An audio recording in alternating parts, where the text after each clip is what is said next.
Bekpo fidèle alias à leur super à Djendede. Minatundo Medjili ekple hojla zo atole honton memogbo o akotale bi yeme me bonosi hantonle ekple mebi kwata to sibigbe azantonto o soe memide oton fouelan konukundo poto tongbe minatundo Medjili ekple lo tin mena ite katime minatundo Medjili e blo hwe konukun we timbo mera ho eje aziza sin azoji nuwa mon koton sin temeo e teduto jeruto do polo na so ho hunu sin o hwe mon koton nu e na du hwe ndo vivo sun azan konukun do po konukun we toton e memina bio minatundo Medjili a vivo sun mon koton me e na blo nu mon koton de e ka blo nu mon koton e doni e don do yeme wa finele bi papata akpa hwenu konton e weyin nu wale koton e mera ho e juro na blo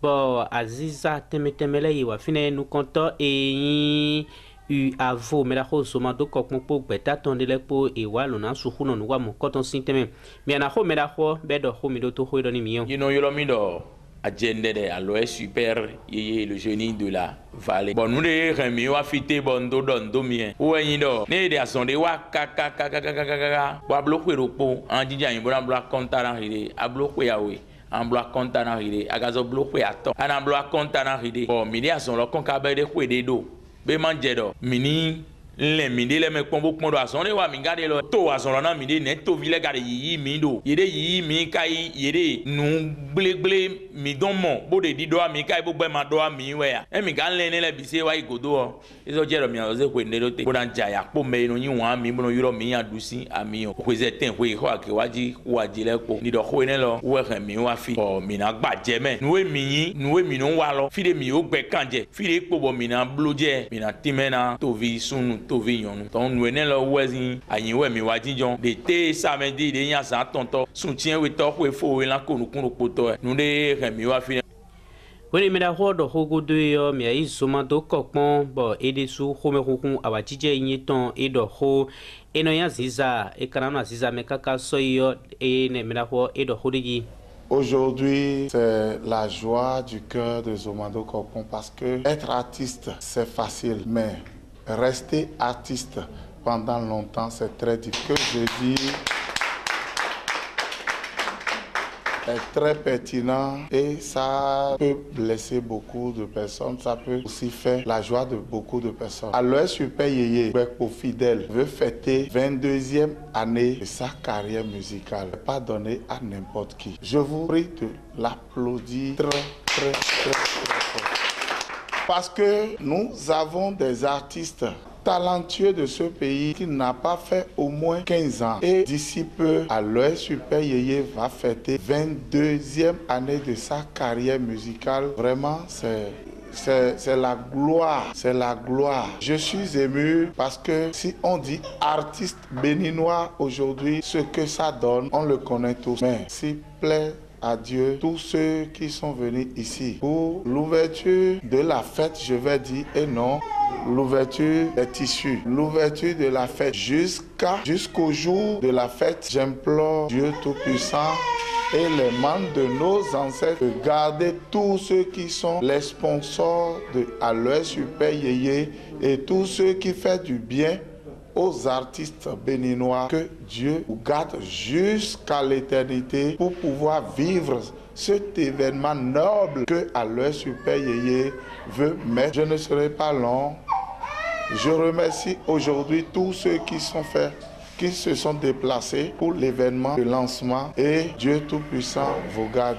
Bo te mon koton me on te luto jeruto le ewa lo na su huhunu sin avo e mera hoi lo na motendu du hwe mon koton benai awajije ni yeme bi e kale adu di dodo me jile nuwa mon koton sin temeo e na de agma hwe du poton lo e na su hule do toro gesi mi da agma hwe ton dion elin minuto Aloe Super jusqu'à aujourd'hui où nous sommes en train de lancer notre fête aujourd'hui. Donc à l'état civil, on m'appelle Gbekpo Fidèle et je suis artiste depuis le ventre de ma mère, je vais le dire, parce que comme mon grand frère vient de le dire, être artiste est très facile, mais de rester artiste c'est un peu difficile. Donc nous sommes dedans et ça a fait déjà, si on a fait les calculs, ça a fait déjà au moins 22 ans. Nous allons fermer les 22 ans cette année. Donc on a voulu faire une fête avec nos fans, nos clients, tous ceux qui nous écoutent de loin ou de près. Donc c'est le moment opportun pour tout le monde de venir rester avec nous. Le jour J même, c'est le 21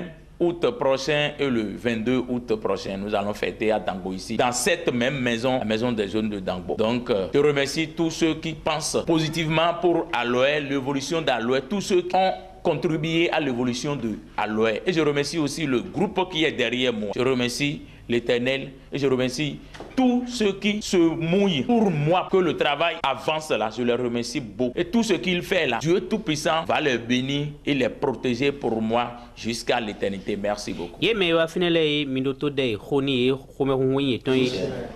Nous ici, nous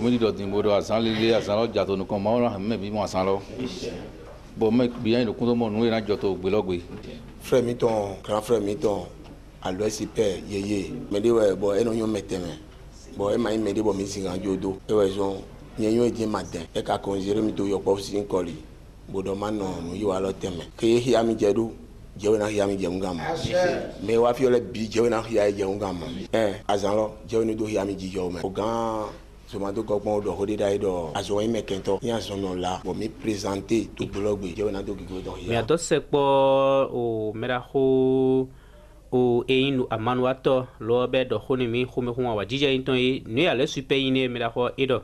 Tosse Isaac Hunogan Syndicon a mappé mes impressions par rapport à la fête d'Aloe Super sont très bonnes parce que Aloe Super est comme pour moi un ami sincère, un artiste que j'aime spécialement et je l'adore. Il me connaît très bien, on est ensemble, nous sommes des amis et à voir sa prestation, comment il évolue, vraiment je le félicite. Et bleu l'incoton de Dangbo Africa Soleil Media mi tentome ben ici c'est tort on Ndagbo Indo Benetumi Tome Minano Kuduni Meraho Aloe Super.